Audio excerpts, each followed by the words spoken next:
interesting. Pop out.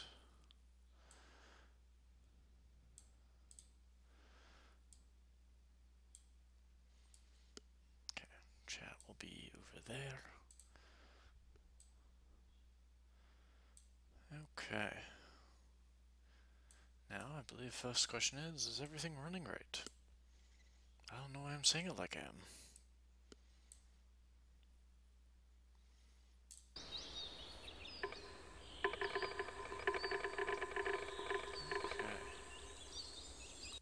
Now, make sure that first question is everything running right? Yeah, I have feedback for that. Okay, cool. Okay, I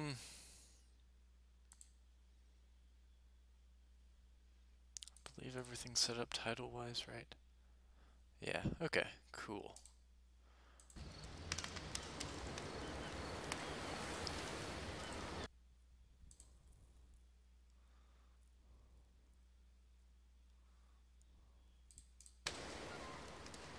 Hey, Light. Of course you're here, right? Okay.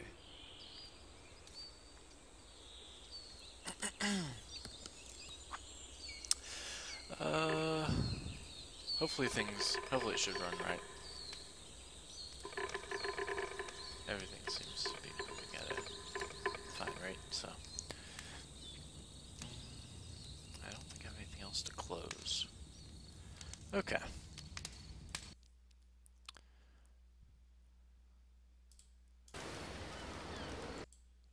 I'm going to assume that's Scott saying, "Hi, dude." I'm assuming it's Scott, because he's the... Yeah, Scott would know why I would just so happen to assume that. So, I'm gonna play this. I'm gonna record it. I'm gonna be posting it sometime in the near future, I'm sure. Highlight. Whoops, that's the wrong menu. Okay. So, I'm sure if anyone wants to watch, you know, they'll jump in as they see fit, you know. I'll just say hi as they go along. So, I guess I'll do a proper introduction for the video's sake.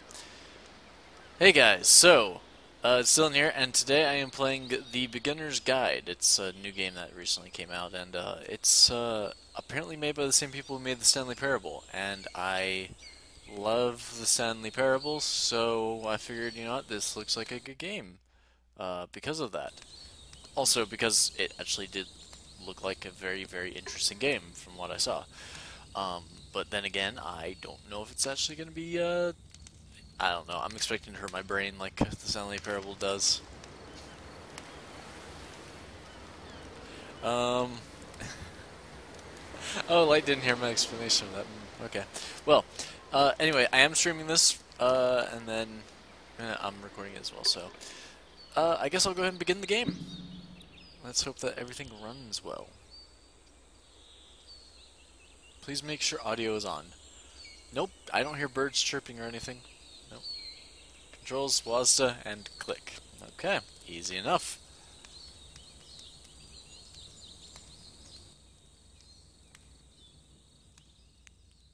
Hi there. Thank you very much for playing The Beginner's Guide. My name is Davey Reedon.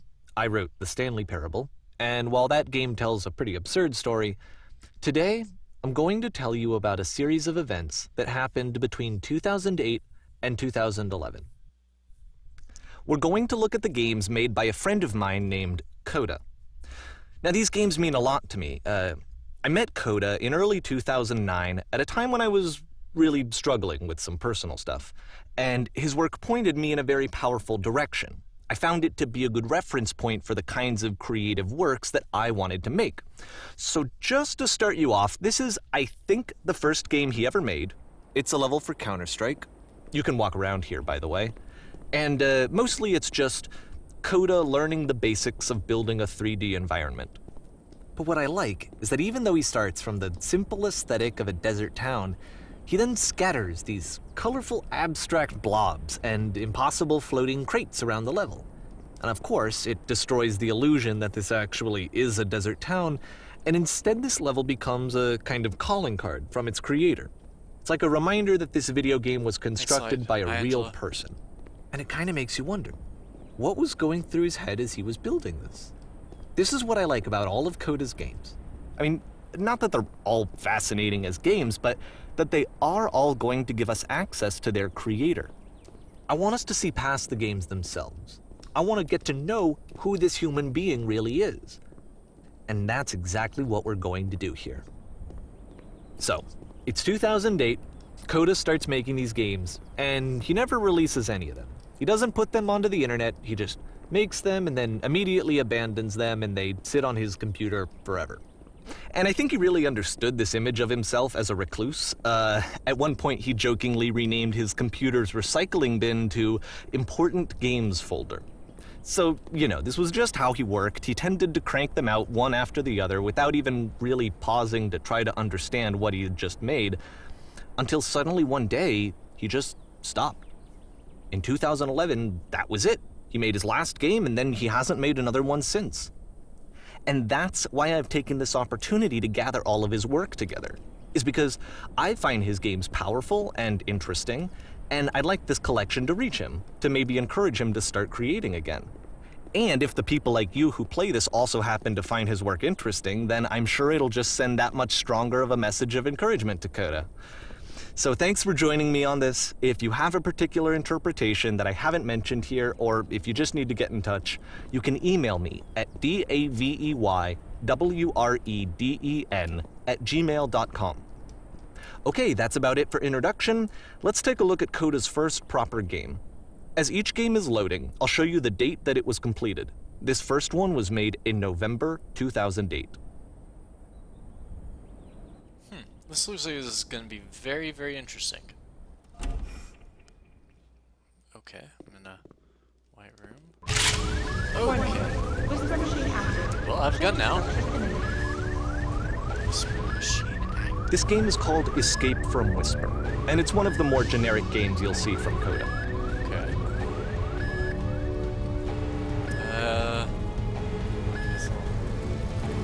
I'll explain that. You can click to fire the gun. Okay, I figured I'd... This is very interesting. Sorry if anything's janky. Security call breached. Hostile alien life form inbound. It kinda looks like this game was abandoned mid-development. For instance, you have this gun, which you'd think would indicate that there are supposed to be monsters or enemies somewhere, but then clearly there are no enemies anywhere. You can't even reload the gun when you run out of bullets. But ultimately we don't really know. Maybe Coda thought that actually it was complete the way that it is.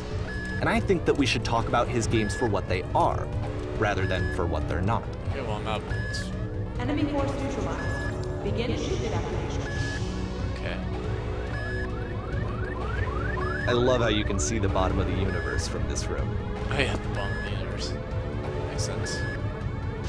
We all live in a box, right? You can see the corner of the universe there.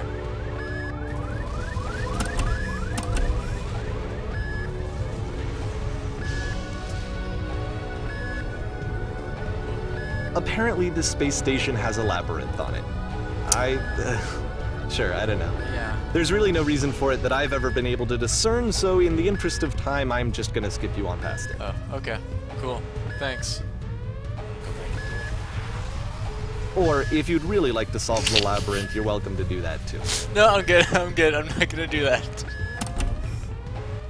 Okay, this is the part that's interesting. Very... The game has this narrative about the whisper machine and how it has to be turned off, and then you get to the engine room. Okay. Hey, you there, in the engine room. You could save us all. That beam is powering the whisper machine. We could disrupt it by introducing a great enough heat signature. If your body could stop the beam. It's so much to ask, but for all of our lives, would you do it? Could you give yourself? I understand, Prinny. Understand that you're confused. Huh. See, now that's when I... See, I don't trust this idea, but the game's not giving me a choice, so... This is not a branching point, unfortunately. The only option is to step into the beam.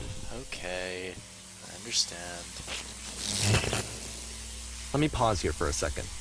What you just experienced, stepping into the beam and then dying, is probably what Coda had initially intended when he was developing this level.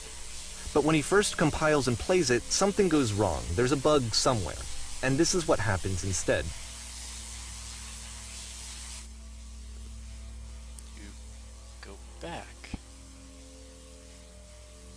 Interesting.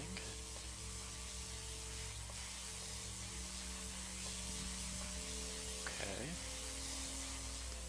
Can I go back? No. Okay. Step into it again. Whoa, okay. Okay. Well, also there's a labyrinth. The beam causes you to start floating. And this is an important moment for him. Because yes, this is technically a glitch, but Coda identifies something human about it, like how small it makes you feel in the face of this larger chaotic system. Or this floating could be the afterlife, a peaceful place, juxtaposed against all of the hysteria that you've just had to traverse. I don't even know. I have no idea what he was thinking, but what's clear is that after making this, something lodges itself in his brain. He wants to do more of these really weird and experimental designs. So he stops work on this and moves on to a stream of tiny little games that go in all sorts of directions. Let's go ahead and take a look at the first game he made after leaving this one behind. So far, I already really like this. Like, it might be about this one person, but it's still really interesting. The past was behind her. Whoops. Oh, no. I can't go this way. Yep. In this game, you can only walk backwards. What? Oh god, this is bad. This is gonna be bad. Why? Why can I only walk backwards? This is actually really cool. Oh. So it's a short and relatively minimalist experiment combining motion and narrative. It is less advanced than the previous game, but actually it seems to be more focused, more complete. Coda's trying to give it a unique voice rather than simply basing it on a pre-existing trope. Okay.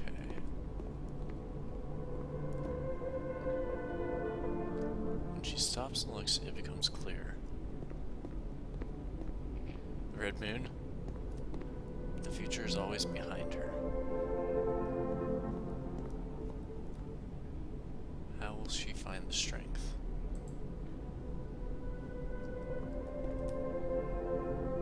To confront it.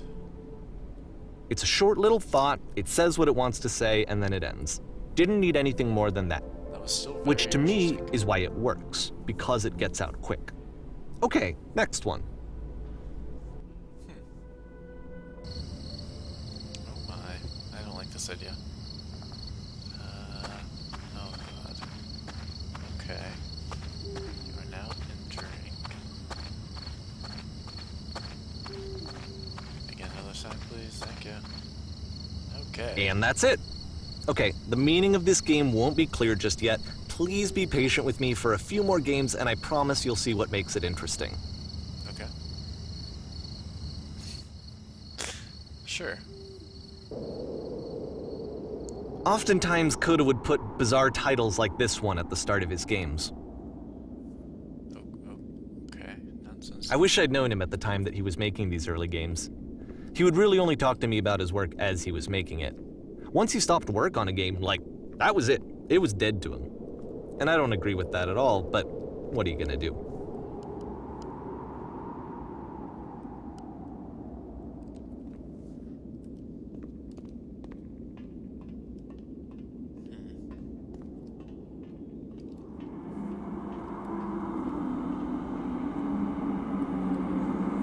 Okay. Slow down. Once you've been slowed to an absolute crawl, the door at the top of the stairs opens. Okay. So why, if Coda's not showing these games to anyone, why bother opening the door at all? Well, to show you, I'm modifying the game here so that when you press enter, it'll bring you back up to full speed so you can enter the door for yourself. Okay, cool.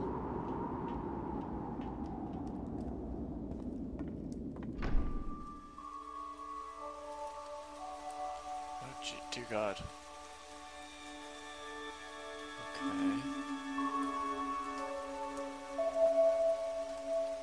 A room that's warm and nice and filled with little ideas for games.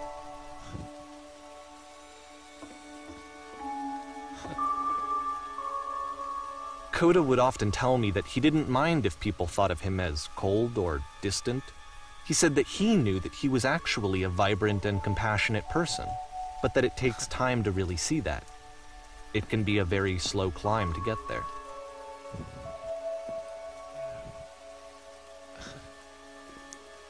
I love this room, actually.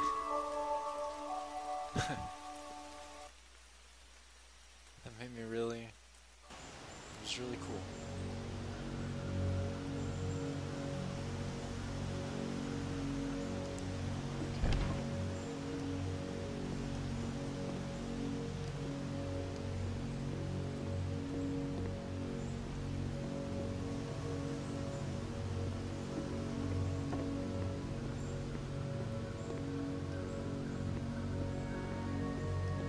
Well, this is new for Coda. It's an actual puzzle. Go ahead and see if you can solve it.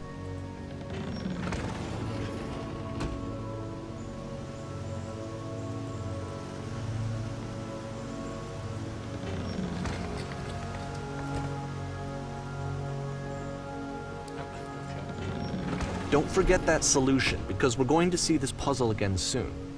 We're going to see it a lot.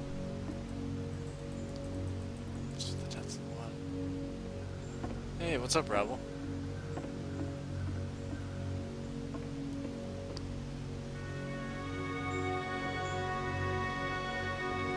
Very interesting, this.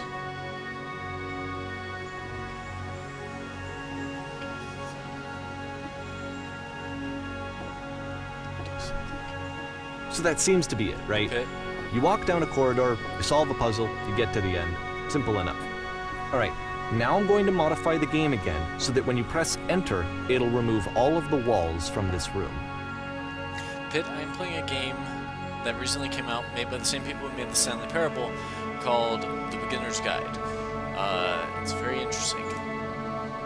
Oh my.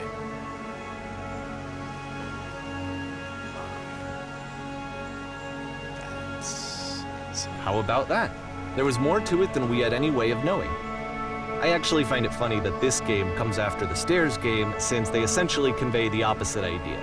So, in the Stairs game, a dull exterior concealed a rich interior. And then, in this level, a dull interior hides this fantastic outer world. Either way, I think that the point is the same, is that most of the time you don't get to know what you're missing, or even that you're missing anything. That's not your role as a player. So if your role here is not to understand, then what is it?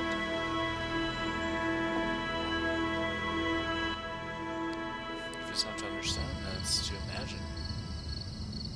By the way, Pitt, this actually just came out, so that's why I'm saying it's pretty new. You are now. Aha! So, this, combined with the entering game from earlier, tells us that Coda believes his games are connected somehow. It could even be that the Stairs game and the puzzle game are literally connected in between this and the entering game. There's a bigger picture that all of his games are meant to play a role in, some larger meaning that we won't be able to grasp until we've seen all of them. And once we have, we can step back and start to understand what exactly that bigger picture is.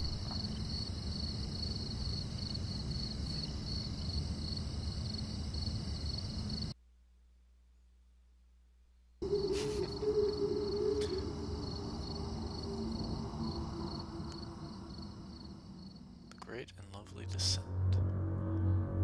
Okay, Light. Okay. Very interesting here. Let's talk about video game development for a second. Every video game runs on what's called an engine. which determines what the game can and cannot do. So in other words, the engine is a set of tools for game development. To make all of these games, Coda is using an engine called Source. Like all engines, Source has certain things that it does well, and it has certain things that it does poorly. One of the things that it does very well is boxy linear corridors. That's why so many of Coda's games are set in these large, flat, empty rooms, is just because he's working with what the engine does well. Oh my. The tools available to the creator shape what kinds of creative work they're going to end up making. You might consider paying attention to the architecture in Coda's games to notice how they seem to stem from an engine that's very good at producing linear, boxy corridors.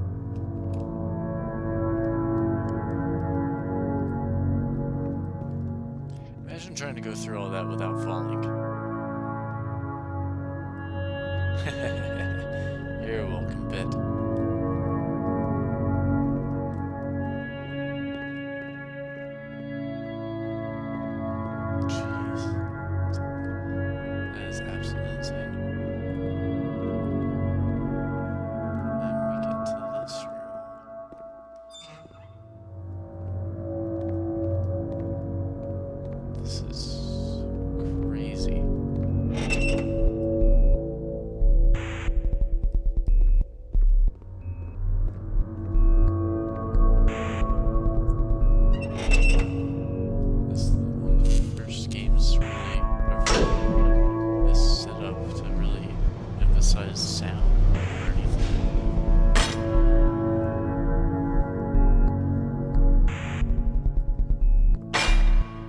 This prison, funny enough, in Coda's original design, the doors stayed shut for a full hour before letting you go.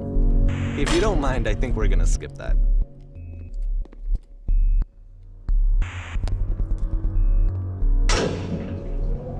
This is something that he and I used to argue about a lot. You know, whether a game ought to actually be playable, whether it means anything if no one can get through it. And I would always defend that, you know, all this work goes into the game, why not make it playable and accessible? And so we just got into heated arguments over it, and there was one time that after one of these conversations, he went home, and a day or two later, he sent me a zip file entitled Playable Games that was full of hundreds of individual games, each of which was just an empty box that you walked around in and nothing else. Believe me, I played every single one of those just to find out if there was like a gag hidden somewhere. There wasn't.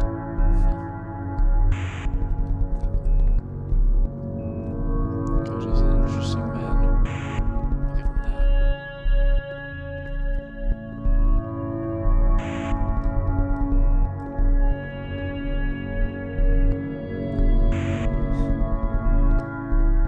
I just want to like explore and look at this stuff because it's crazy but awesome.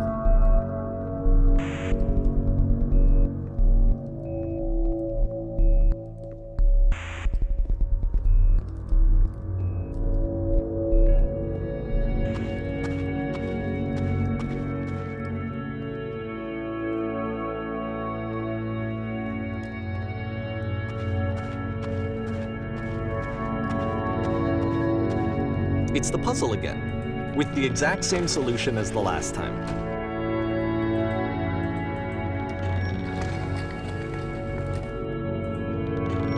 There's still no clear indication of what makes this puzzle so special that Coda is going to return to it over and over. But I promise I'll share with you my interpretation very shortly.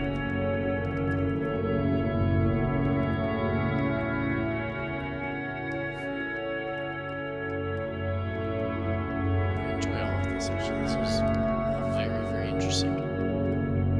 Okay, Pit. Enjoy your night. I hope that if you buy this, you have a very good time with it because it's pretty awesome.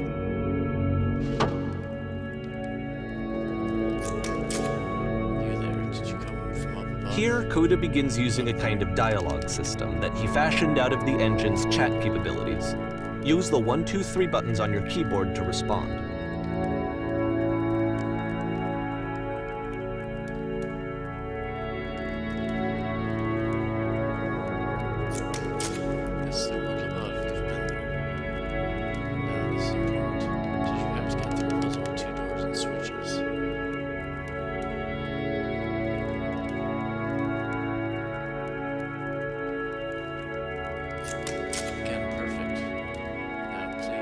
us how you solved it. Tell us the solution. Tell us how to get to the other side.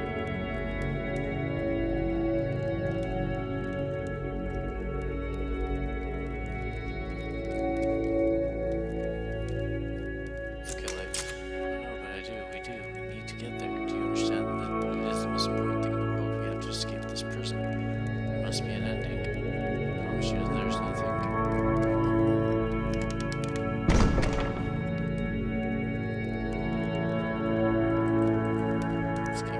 Fascinating. Well, it's a compilation of games, really. Hello, how did you get here? Was there a puzzle you had to pass through?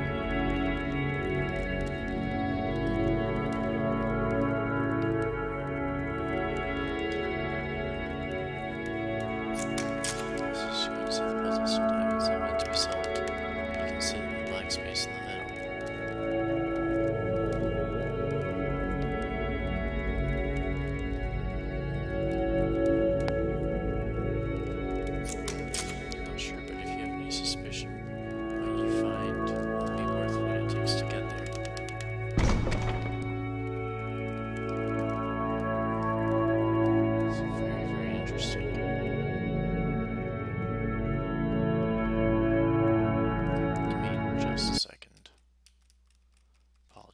This. Okay. And so we make one last descent down to the final floor of the level.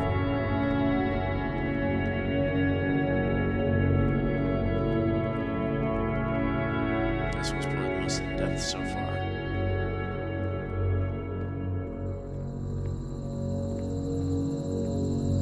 This is... It's a lamppost.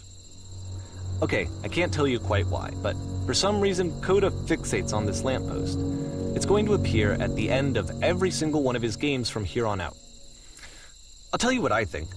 I think that up to this point, you know, he's been making really strange and abstract games with no clear purpose, and maybe you can only float around in that headspace for so long. Because now he wants something to hold on to. He wants a reference point. He wants the work to be leading to something. He wants a destination, which is what this lamppost is. It's a destination. We're going to see it in the work as well. His games are just going to become a lot more cohesive, a lot more fully developed, with more of a clear idea behind them. And as we go, that idea will get clearer and clearer and clearer. Okay. Side note, can I actually start my recording now? I can use the Twitch recording stuff to grab the first 30 minutes, but after that I can just use my regular recording. This game is connected to the internet. As you walk around, you can leave notes. All notes you see are left by other players. So it sounds like something like that would be very akin to Dark Souls, right? So now you can do that.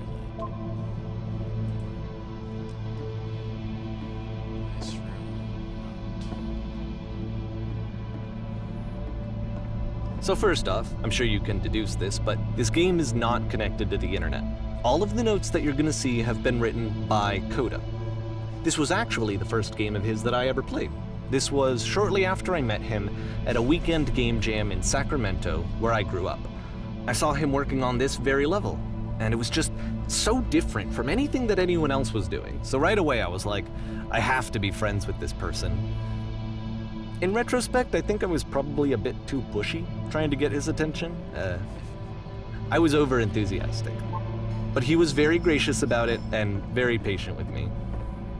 And I cooled off eventually. Oh, Jesus Christ.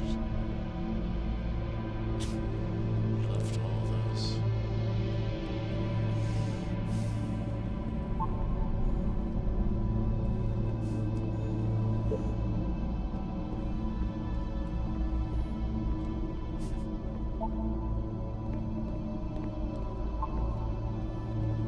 Feel free to skip over any of these notes if they're not doing anything for you. Nothing extra is going to happen if you read all of them. Either way, to me they convey a sense of loneliness. I see this person who's filled with thoughts and feelings and beliefs and has no way to express them except as scattered and unheard voices in a game that wasn't meant to be played.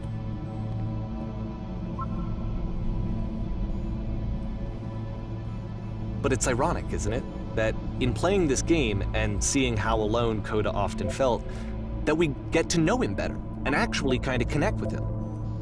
And I have to be honest with you, this idea is really seductive to me, that I could just play someone's game and see the voices in their head and get to know them better and have to do less of the messy in-person socializing.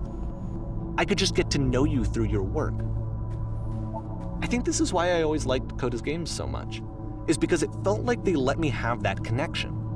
I felt as though he was inviting me personally into his world. And then I feel less lonely too.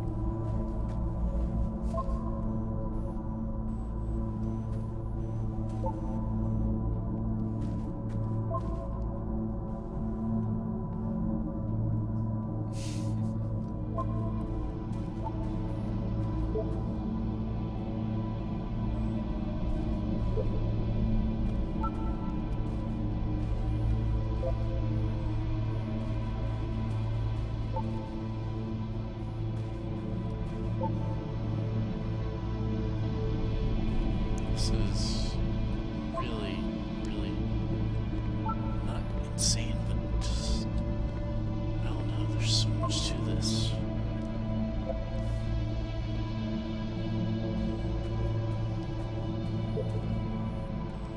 I can understand a lot of this. It's very, there's a lot.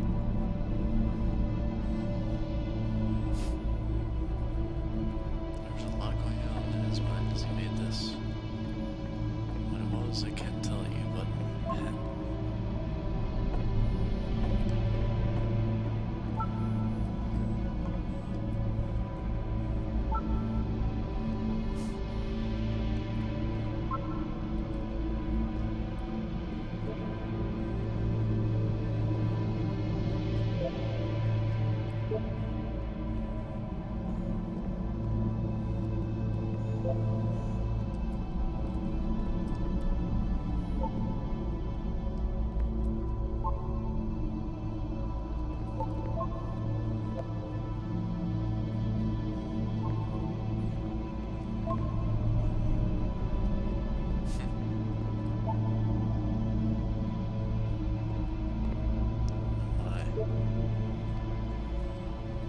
It's still this massive cavern. It's crazy.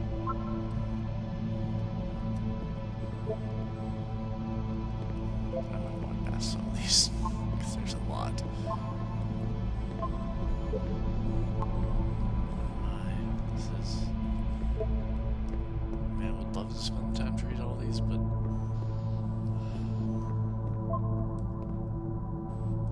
Oh my god. There's a lot to take in.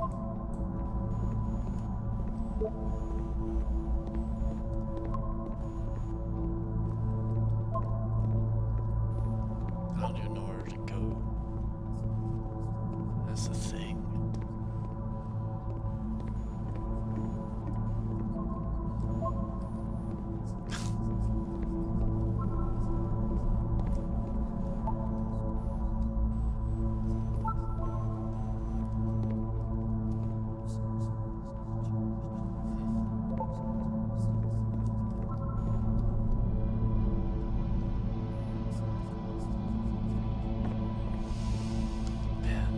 This is definitely something else.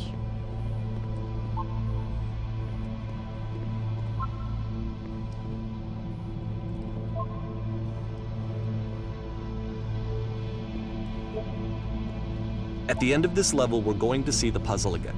And here, I'll tell you what I think the puzzle means. Each of these games represents an idea that was on Coda's mind at the time that he was making it. And the puzzle is a way of closing the door on a previous chapter of his life before moving on to the next one.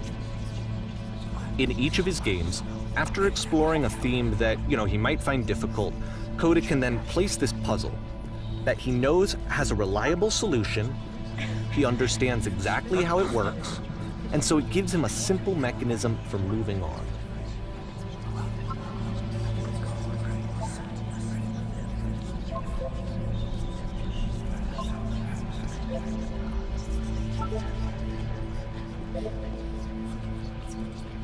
And because there's this dark area between the doors, a space between spaces, before you move on, you get to pause. Just for a moment, a few seconds to reflect on and let go of the events that led you here. To step back and connect the pieces together. To grasp at that elusive bigger picture.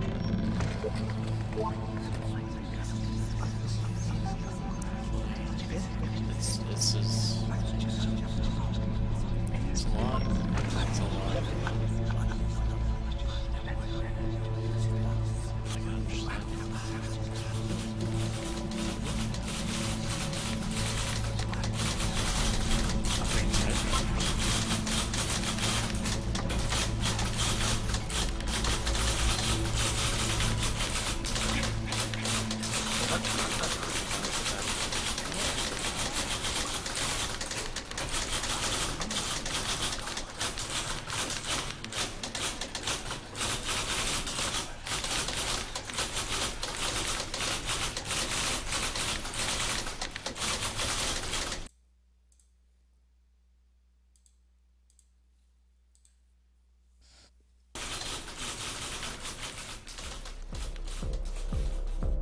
Okay, this one is tough. It's gonna kind of just spin its own wheels for a few minutes. Hang with it. Okay.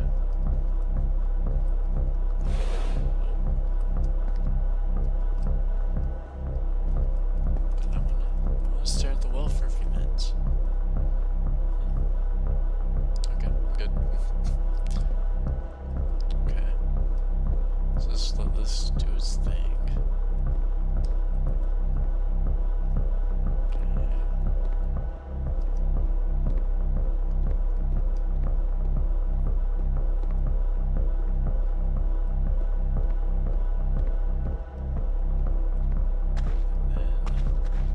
See, like, this is it. The whole game. And there's nothing that's particularly interesting about it. You just walk to the end of a hallway. Except, for some reason, Coda gets really fixated on this prison that has all of this modern furniture. And I don't know why, but he decides he needs to revisit this prison. He's gonna start over, use the same assets, turn it into something else. Okay, cool. Here's version 2. Okay. Okay. Furniture ought to go to the center of the room.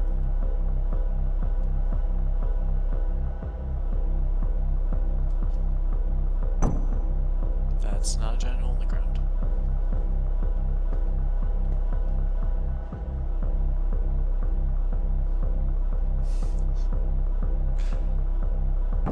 Those aren't pictures of horses.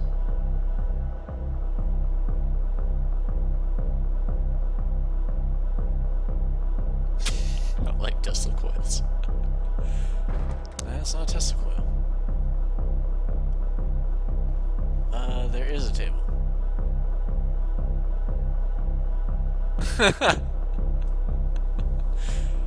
Tables were invented in 1935. That's a table. That looks like it's probably from 1935, and oh my. There's a bit more to this one, but still, it's not really communicating anything. It's kind of just weird for weirdness' sake.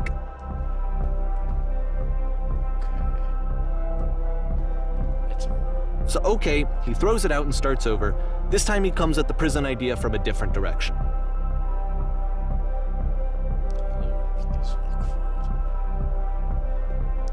This guide will enable you to escape any prison environment. Follow the instructions carefully. Take care you remember each step. First, click on this table. Okay. Go to the photo frame. Click to turn aside. Now turn the floor lamp in this room off, then turn it back on.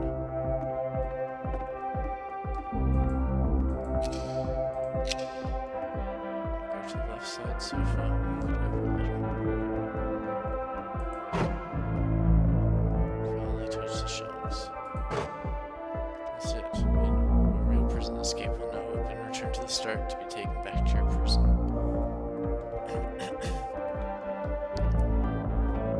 That's interesting.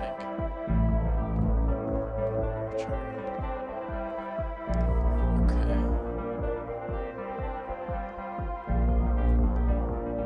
And of course, now the table is gone and you can't begin the chain of events to escape. Here's a version where there are no bars, but you can't actually get to the well. And then a version where the inside of the prison is the outside and the outside is the inside. Let me just blink you real quick through a few more of these. I mean, he really unloaded on this prison idea. There's nearly a dozen of them.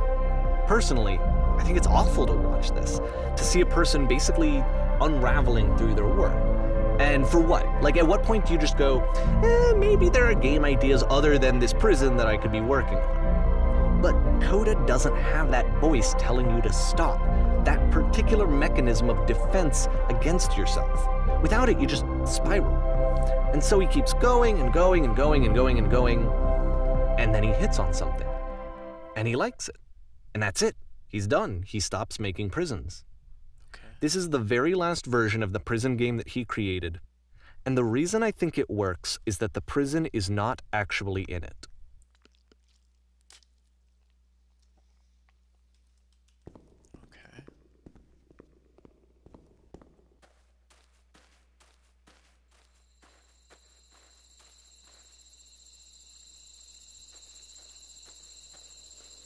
I think it's that he got fixated on that prison for so long.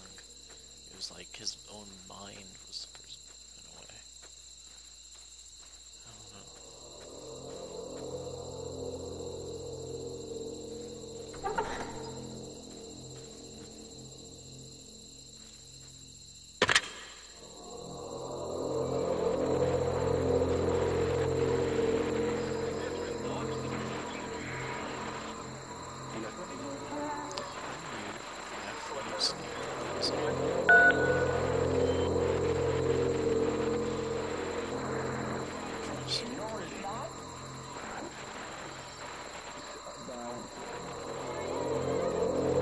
It's a conversation. And so this is what Coda wants, is to be able to talk to someone, to share what's on his mind, and to get some good advice from someone who knows. But the irony is that even in this scenario, you're still talking to yourself. You know, all of these games so far are Coda talking to himself.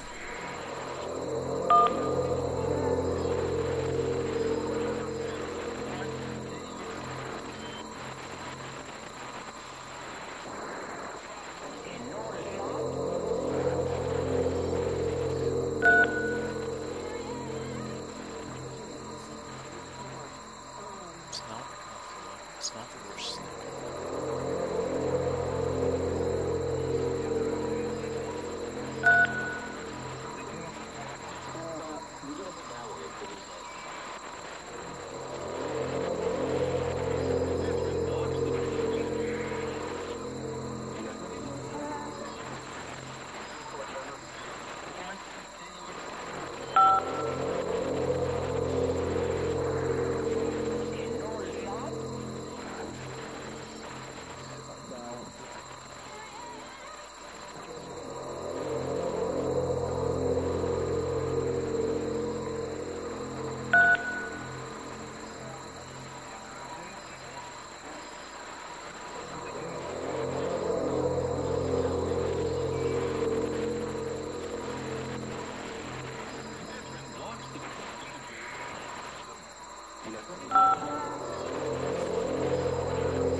I can see why he considers this a fitting conclusion to the prison games.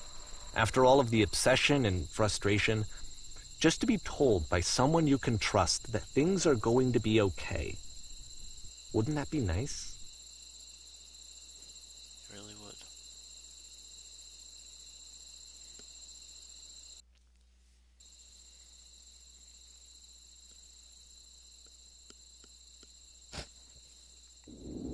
So what would it look like if Coda wanted to make a game about talking to someone other than himself?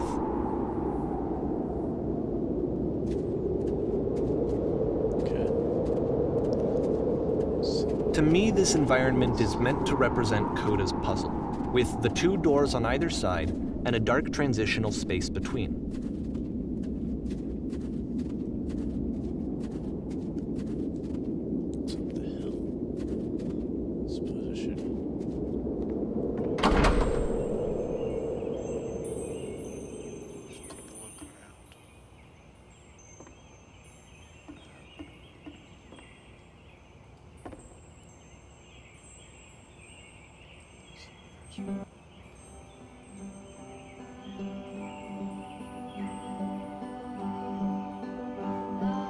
You'll notice that the quality of the art is a step up from previous games, including this new and improved chat system, which he started using from this point on. From here on out, he begins putting much more effort into the visual polish of his work, and this particular game took 2 months to create as a result.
After the intense set of prison games, this house cleaning level almost feels like cleansing.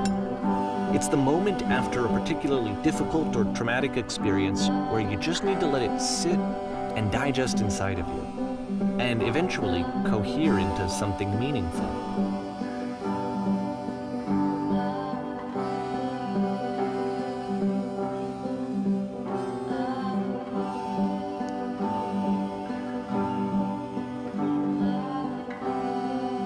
I know that Coda really liked this game.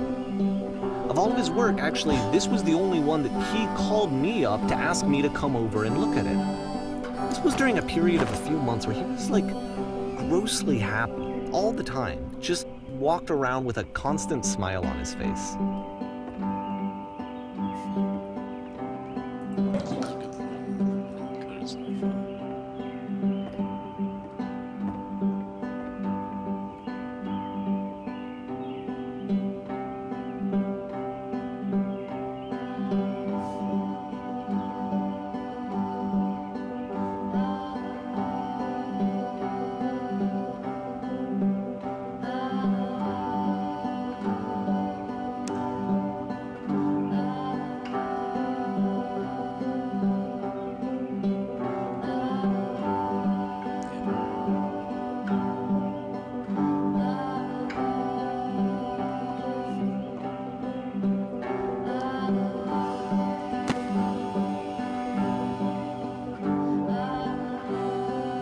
I'm glad he made this. I'm glad he found some peace.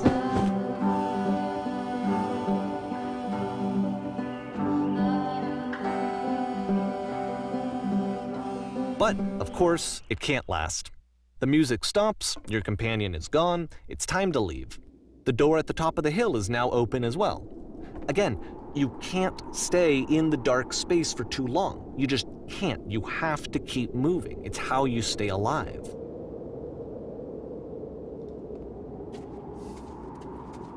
The last question. Do you enjoy this? He cuts out on that. That's the truth. That's the hard question.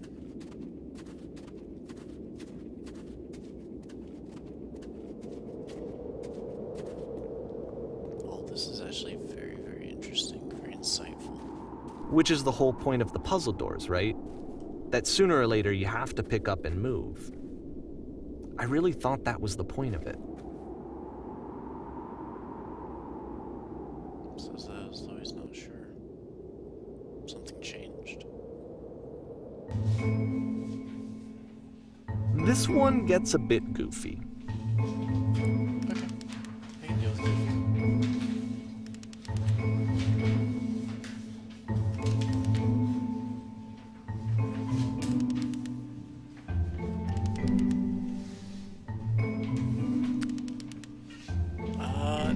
Nope, definitely not perfect. Okay, cool.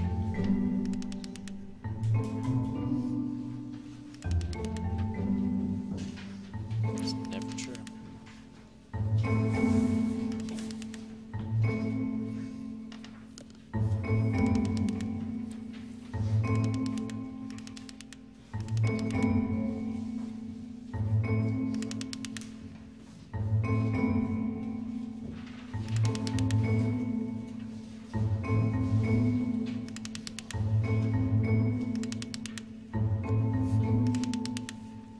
About halfway through the game, the perspective shifts.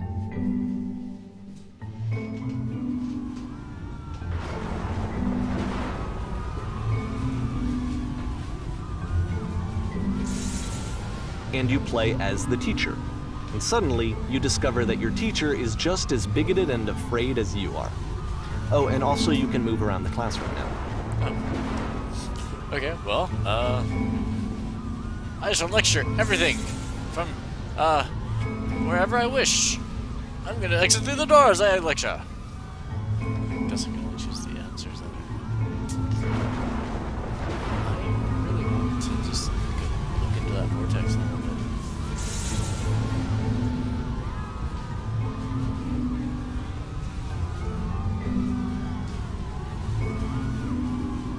I fell pretty hard for this one. I feel like it's one of the most relatable experiences that you can have. To assume that some other person is perfect and totally fulfilled in every way, and completely miss all of the little flaws that make them painfully human. It's perfect. I think about this game a lot these days.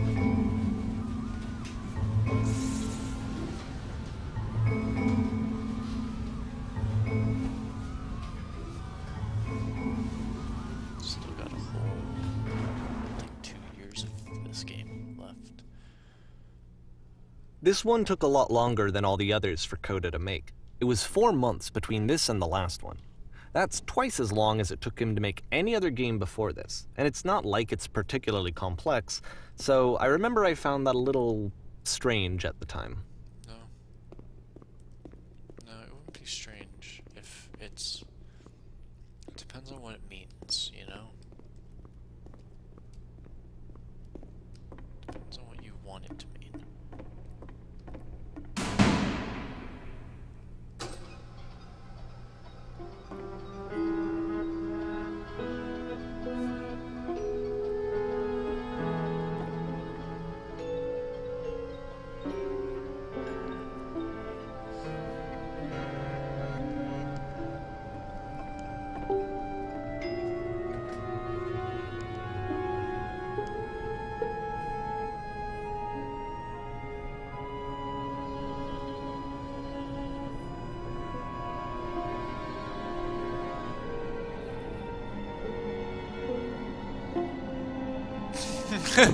Sorry, I have to leave.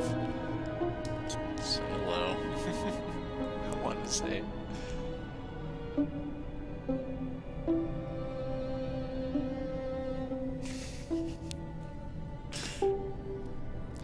Fine. Oh.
It's not real, like...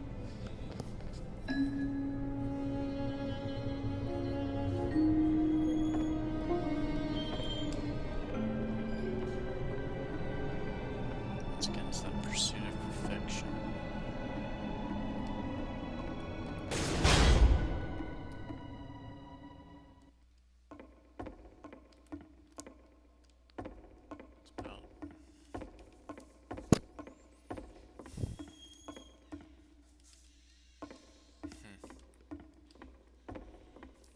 Very, very interesting in of itself.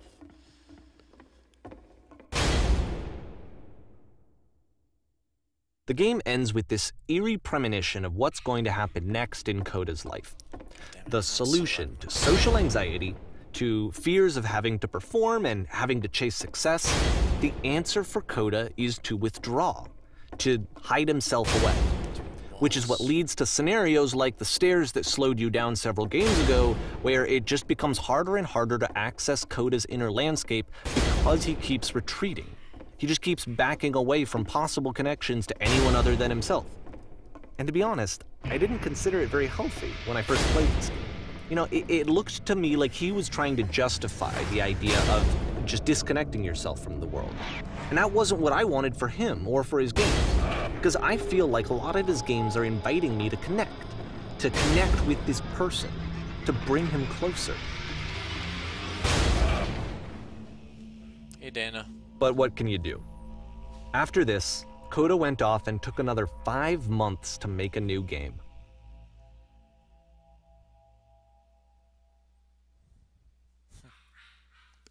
God damn it, everyone in my house is so loud. Mobius trip. To play this game properly, you need to keep your eyes closed. Click to begin the game. Okay, give me 1 second, guys.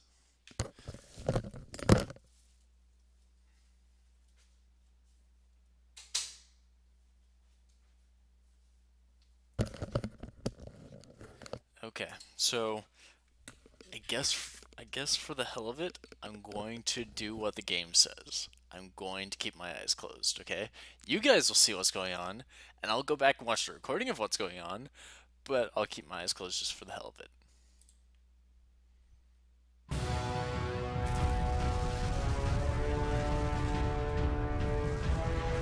Should I... Well, I'm gonna walk forward. Assuming I'm walking. I have no clue.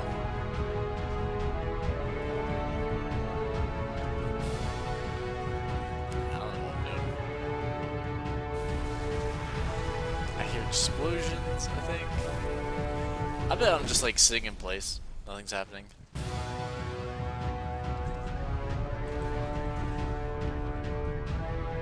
You should probably open your eyes if you haven't already. Oh. It's pretty much impossible to solve otherwise. Yeah. And there is a solution, by the way. Okay, cool.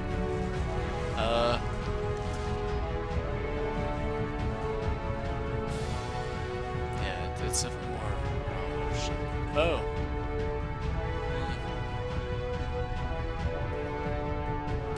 Well, okay.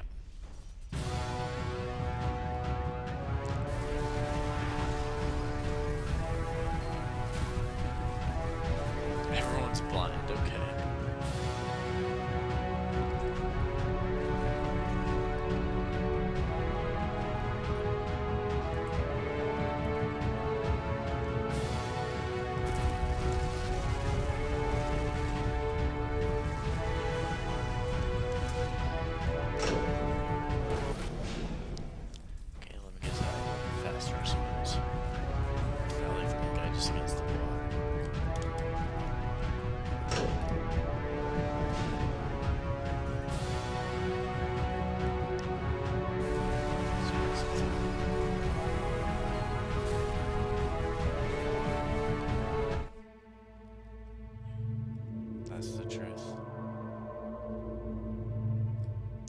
realizes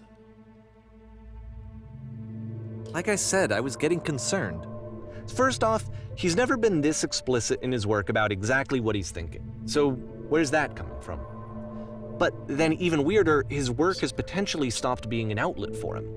Not like he's having trouble iterating on ideas, but he literally just can't think of new ideas anymore. And in person, he was being a lot more distant than usual. Like, you know how sometimes a person will just deflect anything that you say in order to keep themselves disconnected all the time? It was that kind of thing. Here was the point in my relationship with Coda where I really started to wonder if he needed my help in some way.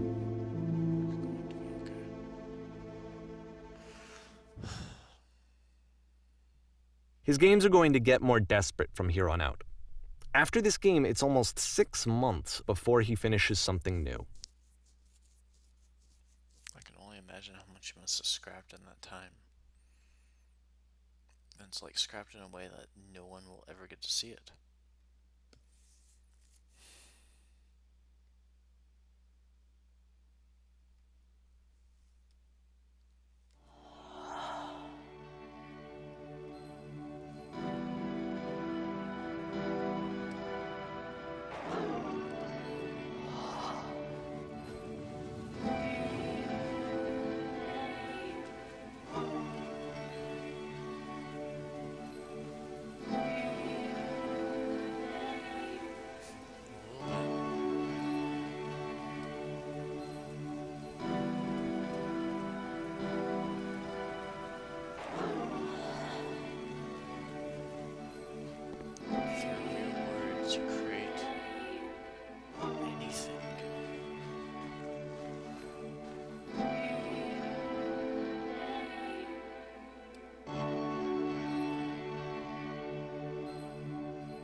Some spread ideas in a second.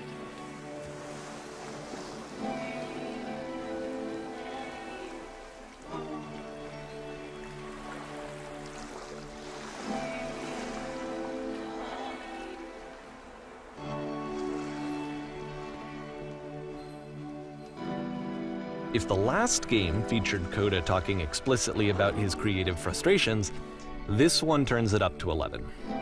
Now, put yourself in my shoes playing this.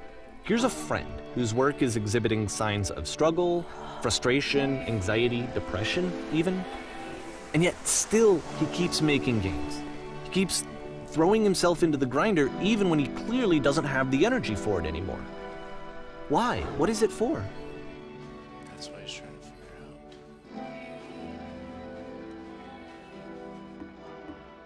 Because from my perspective at the time, and just what I knew of him, this was a result of how isolated he was. He was in his own little bubble, just sitting at his computer all day, not really showing these games to anyone, not releasing them onto the internet, and so he didn't have anyone outside of himself to connect with. He had no outlet to ground himself on.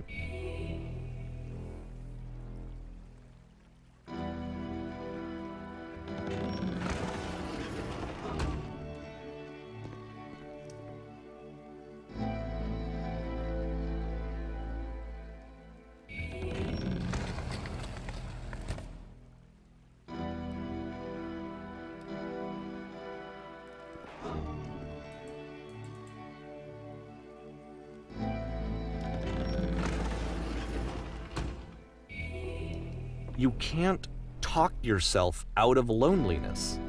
It doesn't work that way. You can't be the one writing both the questions and the answers. Then there's no movement. Then there's no circulation. If all of your anxieties are being channeled into your work, then if the work ever fails, you have no backup and you're just going to crash.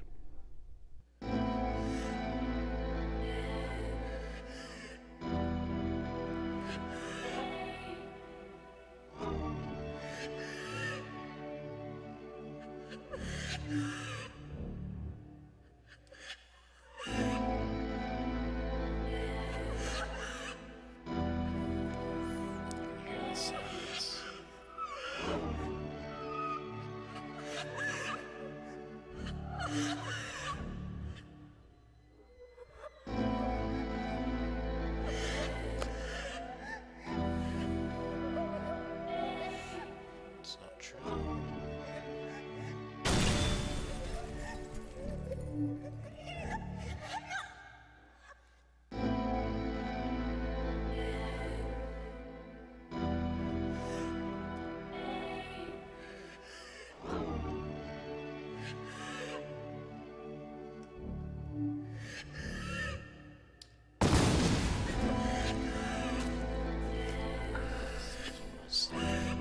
Seeing this game at the time that he made it, it looked really unhealthy to me. I was watching him do this to himself, and I hated it. I hated seeing him so trapped. It's like, video games are not worth this amount of suffering.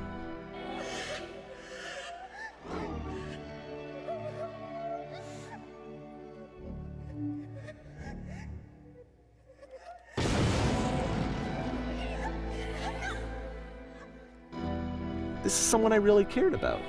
And I used to get so much joy out of seeing him create. For him to suddenly become angry and frustrated like this, it was the worst thing for me.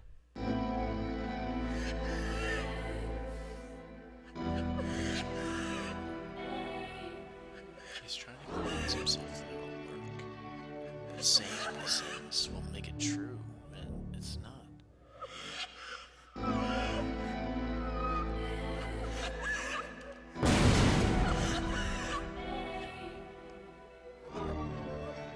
I don't know.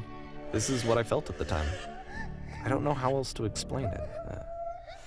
I wanted it to stop more than anything. I had never felt so rotten. I needed more than I had ever needed anything for this to stop. I'm free. Later, Dana.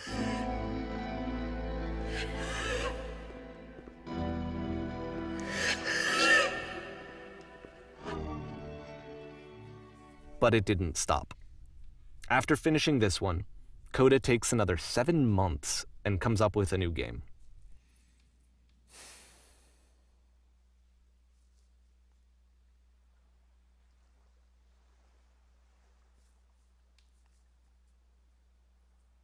Seven months.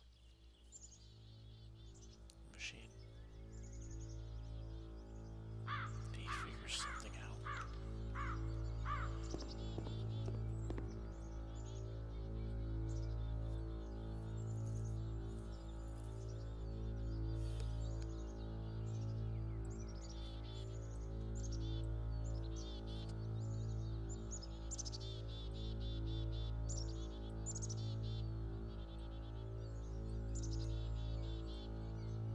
Machine calls itself Coda.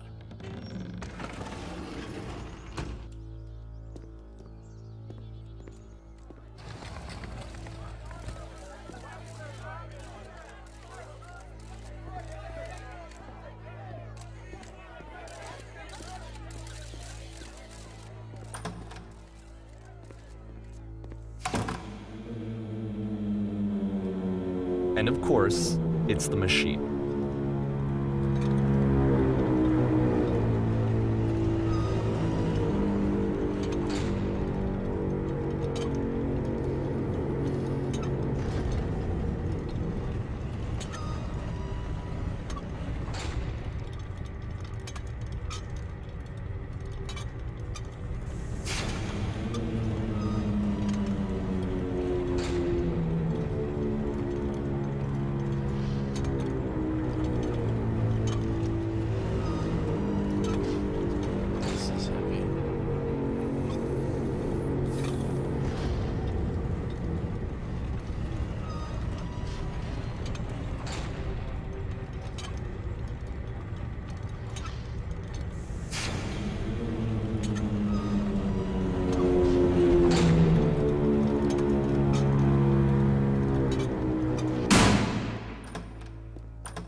Remember, you can click to fire the gun.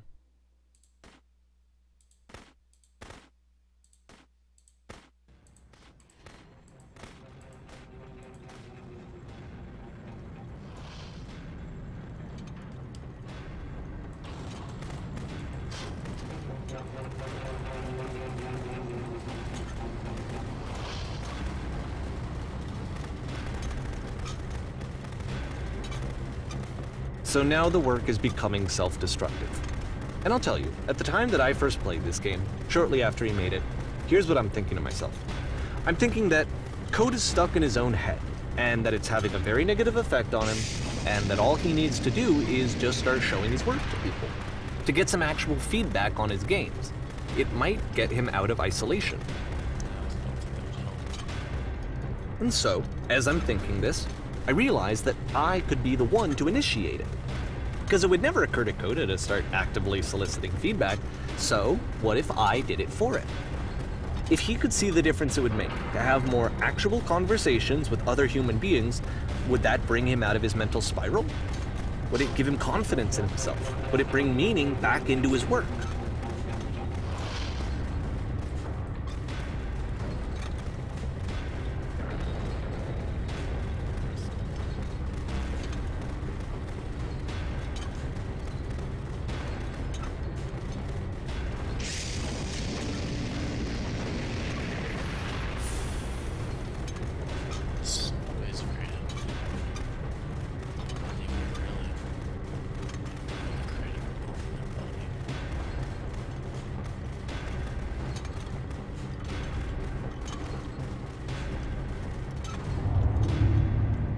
So I started showing Coda's work to people. I took this one, and the islands which you just played, the theater, the notes, the house cleaning game, and some of the prison escape games. I brought them to people that I knew and trusted. I asked their opinions. And the great part is that they really loved his games. You know, the point of it all was just to give him some external reference point, but they genuinely loved his work. There was nothing for him to be afraid of. Not fear of people hating the game, though. That's the thing. There's him hating what he created.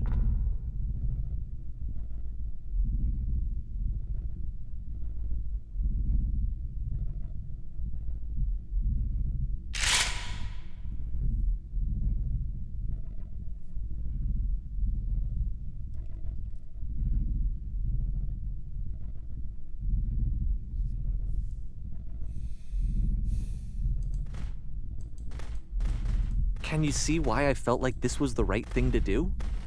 Because it's the thing that I always feel like I need, to be told that my work is good, that I am good. When someone really connects with a thing that I've made, when they see themselves purely in my work, there's nothing that feels better. And I got to give that very same feeling to my friend. I did something, I really felt like I'd done something good, like I was a good person. I felt like there was a friend who was in trouble and was unhappy and maybe didn't like themselves, and I could fix it. If I could give him this gift, maybe I could fix the problem. When they told me how much they enjoyed his games, it was the best feeling. It was the absolute best feeling. It made me feel so happy, so beautifully, beautifully happy.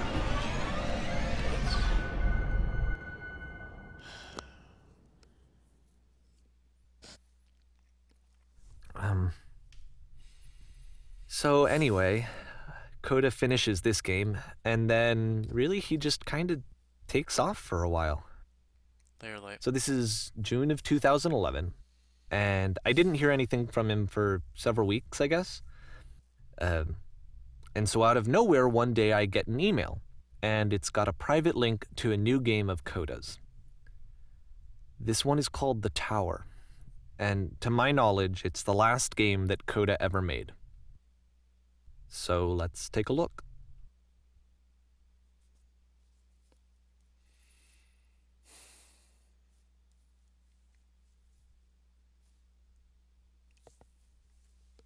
That was not unsettling per se, but it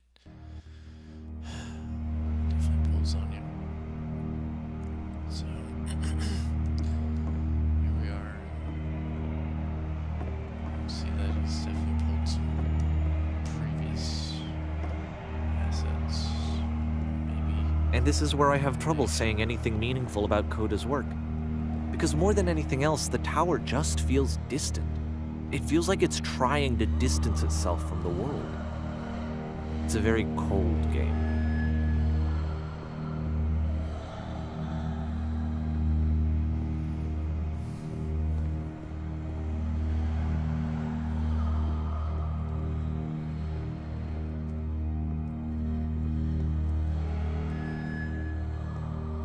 This room actually has a maze in it.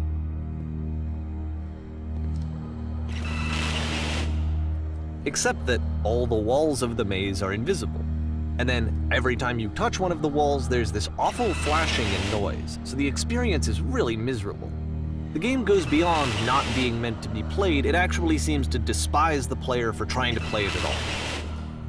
But I do want to show you the rest of the levels, so when you're ready to continue, press enter and I'll put a bridge over the maze.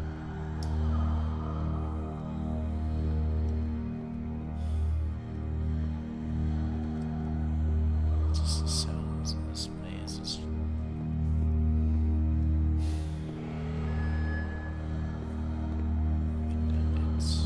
And to be fair, it's not like this is the first game that's needed some modification to be playable. Like the house cleaning game. You know, that one used to actually loop the cleaning chores and you just cleaned a house forever. I had to cut it off so that you could exit the house and the game would actually end. But that game had an idea that it was actually trying to communicate. What's the deeper idea behind the invisible maze?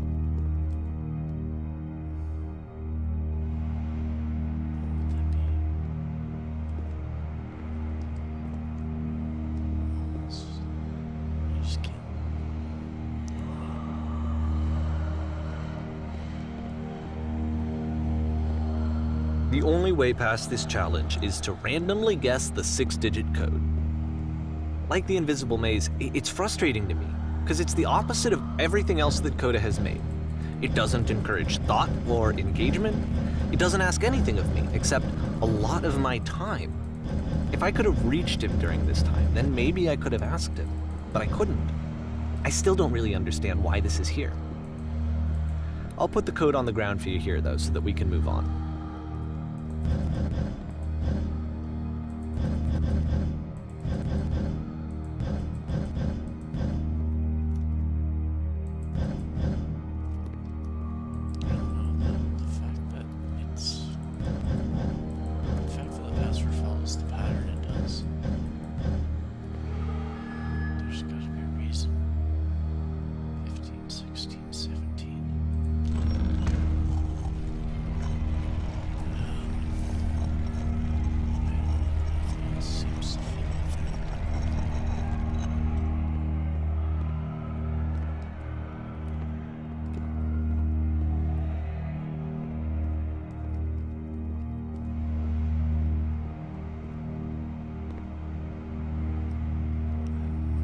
The switch to open this door is actually on the other side of the door, meaning that it's literally impossible to solve from this side. So even if you somehow brute forced your way through the first 2 challenges, and you got to this point, there's actually just no way to progress. And it's scary for me, the idea of Coda cutting himself off entirely, just saying, you know, that's it, that's the end of the conversation, not giving me any way to fix the problem. I feel like a failure, I guess, when I can't fix the problem. But I can open this door for you, so let me do that.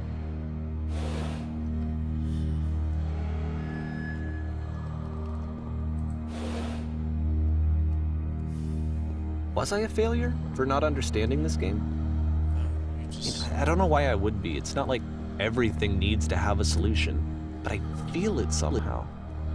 I feel like I failed, and I don't understand why. I remember, it's June of 2011, I'm playing this for the very first time, and as I'm playing, I'm thinking to myself, I don't know this person. I have no idea who this person is. It wasn't the guy I knew, it wasn't my friend.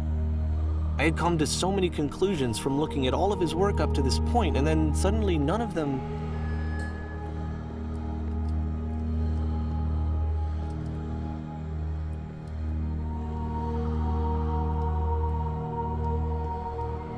I had been trying to, though. That was the thing. For years, I was trying to get to know him, to understand who he actually was and what he stood for. I asked him so many times to please just tell me what his games mean to him. I asked him please to tell me what the 3 dots mean. Yes. And he wouldn't.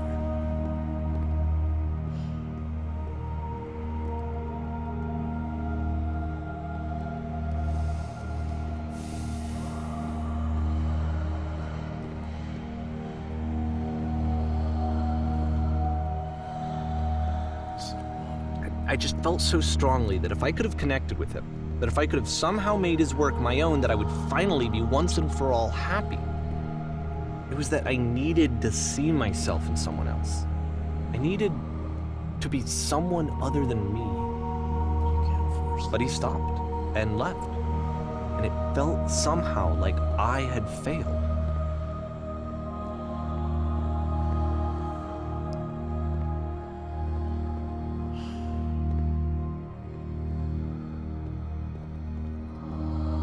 Where did I screw up?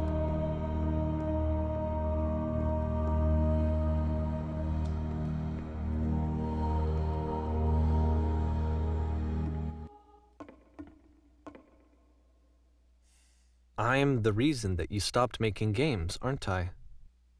It's because of what I did. I poisoned it for you.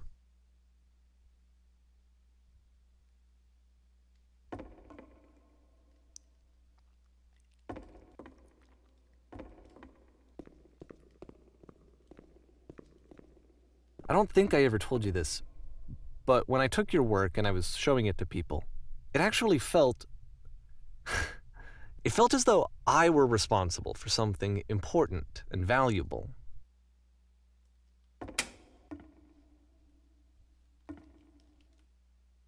Hey there, Evil Pop-Tart. Yeah. It's been a while. I'm just playing something a little bit heartfelt here, I suppose. And the people who played them, they treated me like I was important. They really listened and cared about what I had to say. Even though I was showing your work, I felt good about myself. Finally. For a moment, while I had that, I liked myself.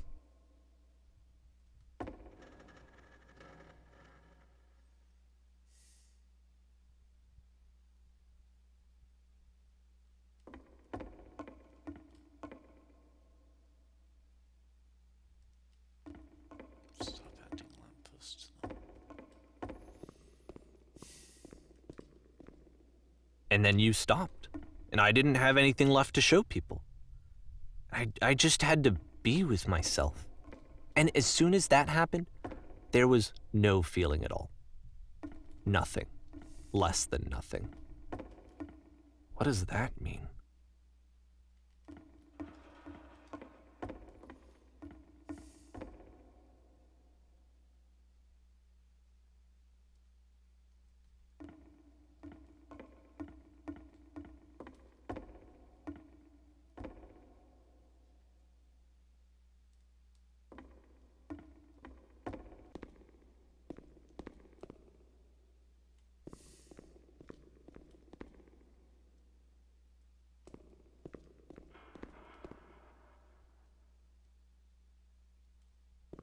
I'm afraid that I did something really stupid because I don't like myself.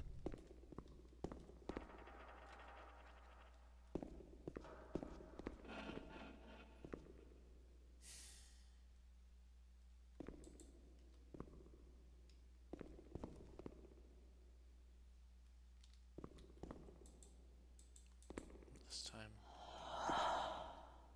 there's a solution. That's why I'm releasing this collection of your work, is because I haven't been able to find any other way to reach you. I've tried everything.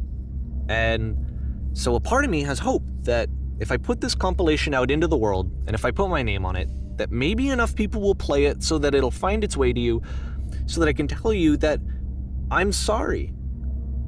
I know I screwed up. If I apologize to you truly and deeply, Will you start making games again?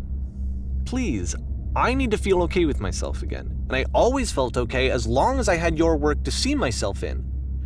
I mean, is something wrong with me? Because I know that I did an awful thing, and I'm doing it again right now. Like, I'm showing people your work, but I can't stop myself from doing it. That's how badly I need to feel something again, like I'm an addict. There has to be something wrong with me. Can I apologize? What if I tell you I was wrong? Will that work? Will that fix it? I don't know. I don't think it will, but there's nothing else that I can do. Just tell me what you want.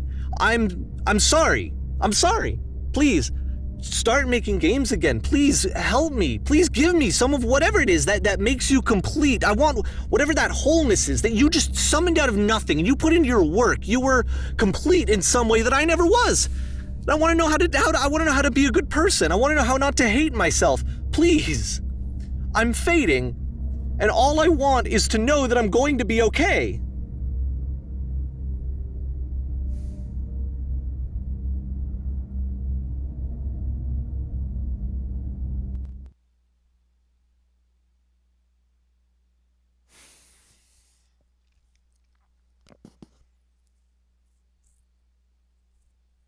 There's a lot there. And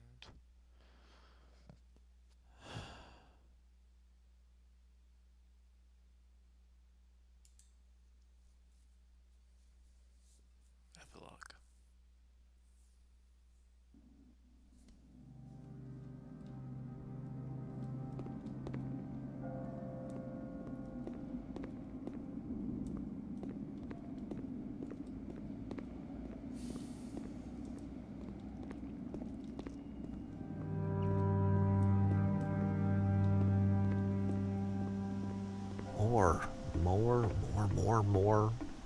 More love, more praise, more people telling me that I'm good.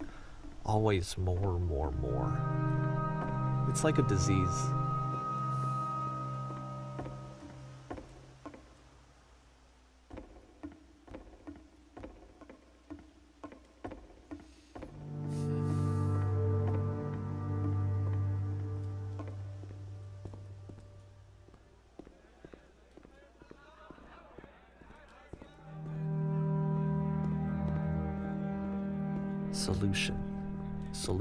Solution. This is gonna make people cry.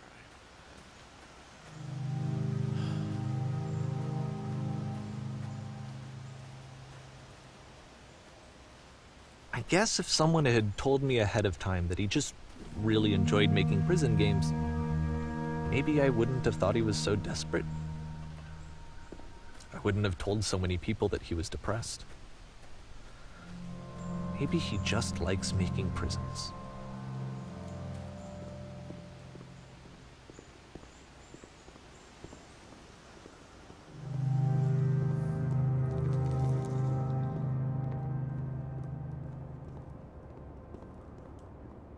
Even now, the disease is telling me to stop.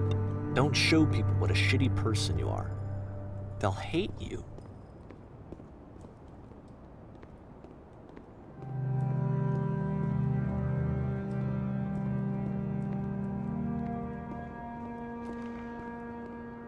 Sometimes people need to understand who you truly are.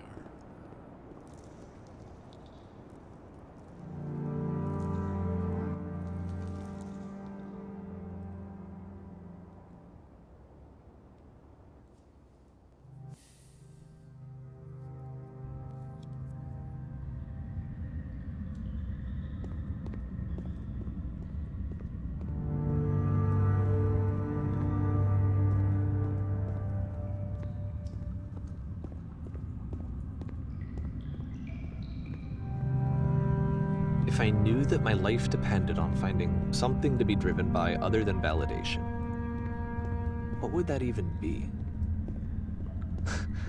It's strange, but the thought of not being driven by external validation is unthinkable. Like, I actually cannot conceive of what that would be like.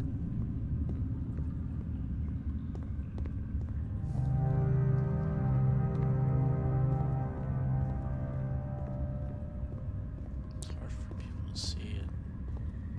Especially hard for people who do. This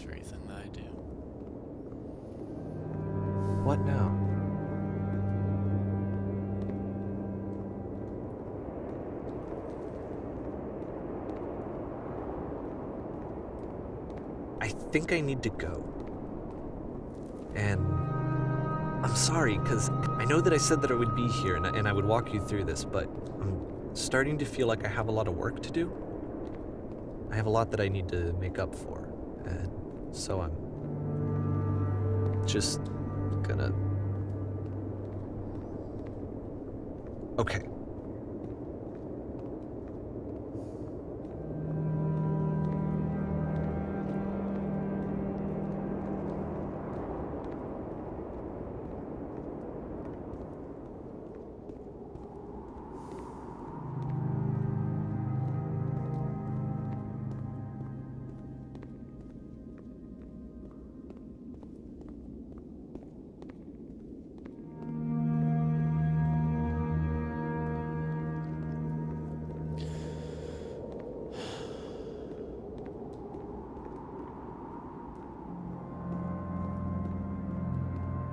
Must mean something, right?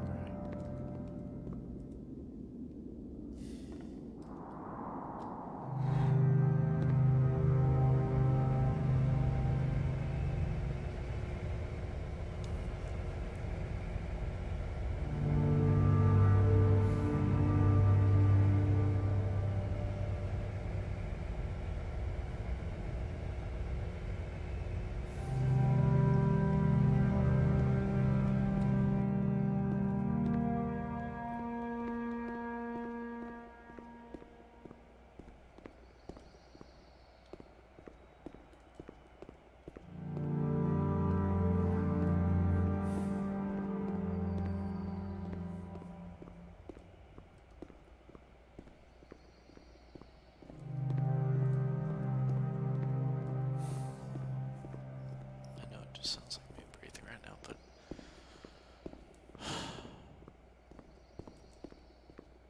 in all truthfulness, it's just it all hits you like a ton of bricks. It's a lot.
Turn back,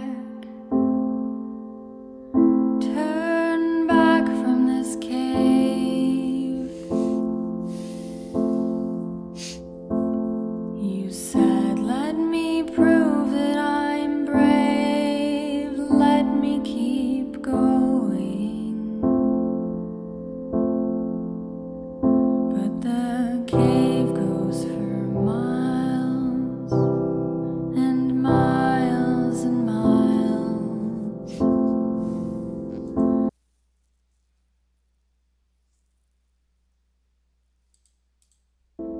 But I know that you're strong.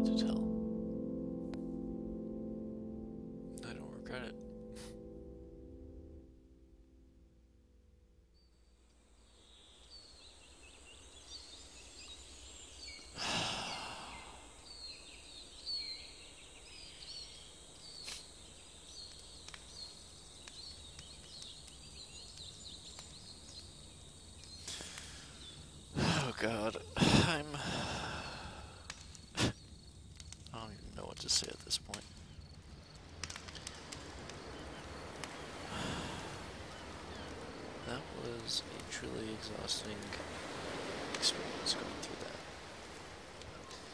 Seeing that all.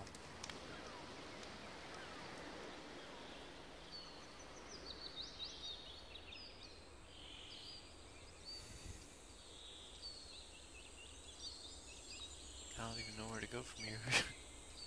I don't know what to say or what to do. It's...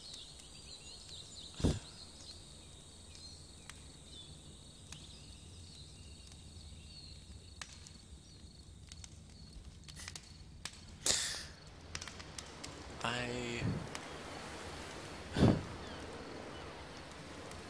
wish I had words of wisdom, words of intelligence, something convincing to say here, and I don't. I really don't. I've just got...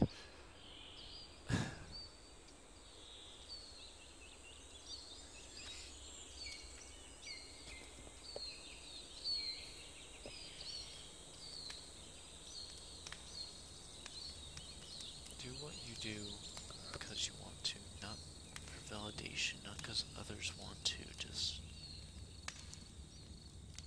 do what you want.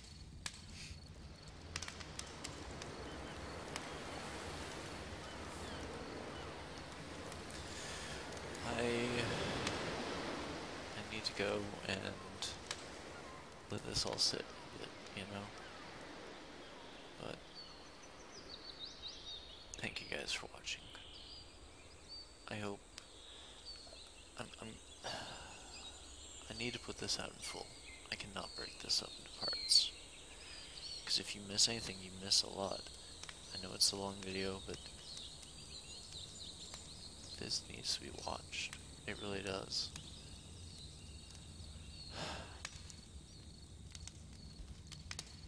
Thank you for anyone who made it through this.